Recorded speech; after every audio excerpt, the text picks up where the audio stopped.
ইসলামের যত যুদ্ধ হয়েছে, ইসলামের ইতিহাস প্রমাণ করে সংখ্যাগরিষ্ঠতা দিয়ে মুসলমানদের কোনো বিজয় আসে নাই। মুসলমানদের যত বিজয় এসেছে ঈমানের মাধ্যমে। কথা বলেন ঠিক কিনা?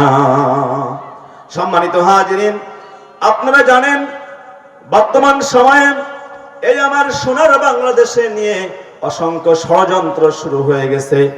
আমাদের পার্শ্ববর্তী রাষ্ট্র এই হিন্দুস্তানের কসাই নরেন্দ্র মোদী অনেক ষড়যন্ত্র করছে। কোন সময় রিকশার উপরে ভর করে, বিভিন্ন বিষয়ের উপরে ভর করে তিনি আমাদের দেশে আক্রমণ করার চেষ্টা করতেছেন। সম্মানিত হাজিরিন, আমরা যদি আমাদের ঈমানটাকে বলিষ্ঠ করতে পারি, আমাদের ঈমানটা যদি মজবুত রাখতে পারি, এই ভারতের কুলাঙ্গার নরেন্দ্র মোদী আমাদের বাংলাদেশে আক্রমণ করে আমাদের কিছুই করতে পারবে না। কথা বলেন ঠিক কিনা? ওদের যতই কামান থাকুক, ওদের যত অস্ত্র থাকুক, যত সৈন্য থাকুক, আমরা শাহজালালের সন্তান, আমরা শাহ মাকদুমের সন্তান, আমরা খান জাহান আলীর সন্তান।